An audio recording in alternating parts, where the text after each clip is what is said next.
If you're one person who keeps saying mimi nataka kuolewa ama mimi nataka kuoa, you need to start preparing yourself for marriage even psychologically, okay? And how do you do this? So hii ndio topic yangu leo. How do you prepare for a marriage life, okay? I would say it starts with your mindset. Lazima change mindset yako. So what do you have to do? You have to remove all the strongholds that you have in your mind when it comes to settling down, because utapata na watu wengi, even people who are married, wanakuambia unajua by the marriage lazima utacheat, you know, and especially for men, those are the kind of guys you'll actually meet. Anakuambia na ni msee kwa marriage, lakini anakuambia unajua by the lazima utacheat, unajua wasichana wote warembo si ati wataisha, si ati utaacha kuwaona. And that's the conversation sometimes you might find inafanya watu waingia into marriage with a very wrong mindset. So you have to clean up your mindset and actually tell yourself that it is actually possible to be loyal in a marriage, okay? Because if you are preparing for marriage life, kama hutaki kuwa loyal, then mbona unaingia kwa marriage, okay? So that argument of saying ati mimi naeka tu bibi ndo nikuage tu na bibi, lakini lazima nikuwe na side chick, first of all you have to remove those strongholds. Hizo ni mindset umejiwekea that lazima ukue na watu kama hao at any umeingia kwa marriage. Even for a lady, probably you think that hawezi achana na ule boyfriend yako fulani mwenye bado ni kama mnapendananga chini ya maji, but you never work out in a relationship. So you're thinking when you go into marriage ati bado utakipu yo msee. You need to remove those people. Actually, I think maybe that's my second point. Remove any kind of hindrance una feel hani wase wanaweza kuhinda in your marriage life. Maybe it's friends, maybe it's your exes. You know, I'm very surprised sometimes that unasikia mtu aliachana na mtu 2 years ago, lakini bado wako na namba yake, bado wanaangalia nanga status na mliachana. So that's where it begins. Lazima ukae ni kama una cut off wase, okay? Because you see, when it comes to marriage, some people will tell you, wasi when you go through marriage will tell you that sometimes even their friends wanafikanga point wanaacha kuwa support just because maybe mkianziana mkisema tuna date, they thought say hawataienda far. And now you are saying you are doing a marriage, I mean now you say you are doing a wedding, alafu ndo nyinyi hao mshaanza kuwatumia invites, wanaona kwani hao wase walikuwa serious. Hadi unapata kuna watu huko sana na mabeshte wao just because their relationship actually progressed into marriage. Inaweza kuwa juu ya wivu, inaweza kuwa probably they didn't expect it, ama they thought umse ana joke, umse you know, this lady cannot get married. So it's very important also cut off those people wenye una feel hawa ni wase hawakutaki, because you can't call those people your friends ukiingia marriage life, because sasa hawa ndio watu wataanza kukurudisha nyuma. That's why you'll find even when a guy like gets married, when a guy marries a lady, unapata dames most of the time some of the wife anataka kucut off wale mabeshte wake wenye bado wako single. Why? Because they don't want any kind of bad influence around their man. And the same even goes for ladies. Hutaki dem yako ama wife wako at that point anze kuhang out na madem wenye bado wako single. Why is she hanging out with the ladies wenye bado wako single? Anze kukuletea story ya kusema ati anaenda girls night out and yet she's a married woman. So it's very important to be conscious of those things. Another way also you can prepare yourself for marriage life, always tell yourself that it is possible. Unajua kuna watu hawaminingi ati wanaweza oa, kuna watu hawaminingi wanaweza olewa. So you have to prepare for marriage life by start to believe that by the way hii kitu ni possible.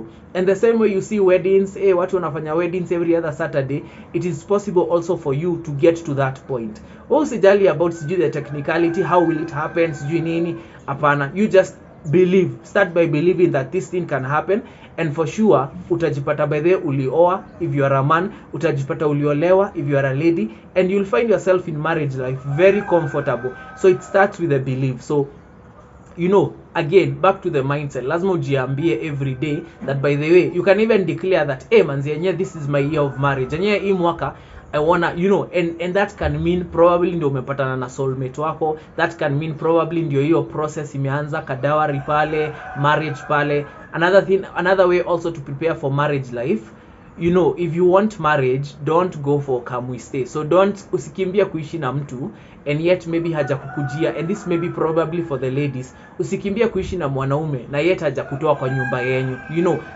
Traditionally what we do, it's very important because hizo vitu zinakuanga symbolic and they are milestones in your marriage life, all right? So personally I'm not married, before niulize hiyo swali, but I have seen other marriages, like nimeona marriages zingine zikihappen, and the people that follow that process, because of those milestones, unapata marriage yao iko more, it's more like naweza sema aje, iko na favor more because they went through the right steps. So hata ile blessing ya mzazi uko nayo kwa marriage yako, which is so important. So don't cut corners, don't think ati unaweza anza tu kuishi na mtu and you expect that probably things are going to be okay.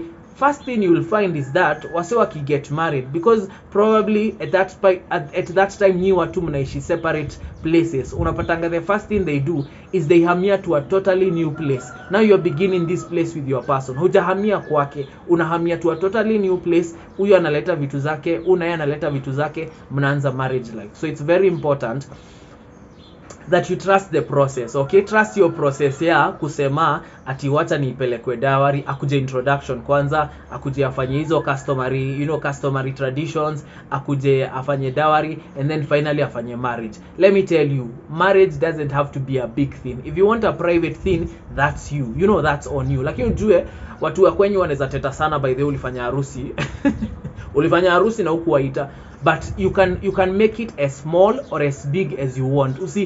Usichukue opinions za watu sana, and that's the other thing I'll say. Also be away from people who don't believe you can be loyal. Watu wenye wanakuambia wewe huwezi oa, wewe hautawahi oa. You can't be around that energy, because once you are around that energy, those words will start to get into your mind. Unasema by the way mimi naweza olewa kweli, ama mimi naweza oa kweli, if you are a guy. So it's very important for you to understand that you need to cut off people, first of all, who don't believe in that dream. And me, even with my friends, I always tell them, me by the way, me na marry, because I'm trying to show them, niaje, by the way, me si expect that I'll be single. And why are you trying to be single all your life? Okay? Why are you trying to be single all your life? Atiwe hauna mtu. So utakuwaga wale wazee wako 50, tunamuonanga akiendea tusukuma na tunyanya, and there are people like that.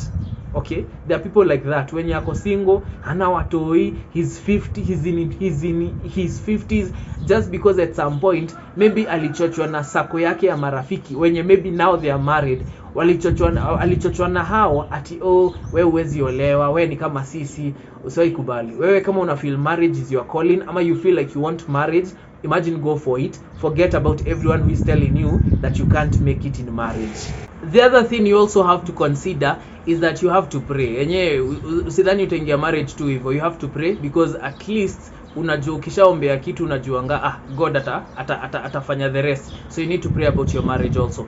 Another thing also you need to consider, learning the other gender better. So maybe you are a person mwenye haujui, if you are a guy haujui women, haujui behavior zao sana. So when you're thinking of going into a marriage life, lazima ufikirie, okay, mademu kuangaje by the way, and even have like a lady friend mwenye anaweza kuambia mademu hu reason aje, like ajaribu kukufungua macho, ujaribu kuona, okay, madem by the way kuangaje, how can I be able to handle, what kind of a lady can I be able to be with. Unaona, huwezi ujue si madem wote unaweza kusettle na wao. Kuna wenye probably ni toxic, kuna wenye probably ni dramatic sana.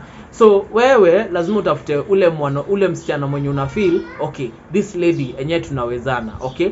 And that's the thing of knowing yourself. Lazima ujue what kind of a girl do you want, what kind of a wife do you want, what kind of characteristics do you want, what is your type basically. Ikikam ni finding a wife, what type do you want, na ni mtu mgani unaona enye tunaweza settle na yeye. Probably unataka mtu dem ametulia, unataka dem mwenye hako so much on social media, so sika sile queen flani. So you just need to know those things and understand unataka dem anakaaje, unataka wife anakaaje. And also vice versa to the ladies, lazima ujue unataka mwanaume anakaa aje, like who would you be best around. And I know for ladies wana feeling helpless because they think unajua si lazima tungoje mwanaume mwenye atakuja, and I feel like always like women are settling for less just because of that fact.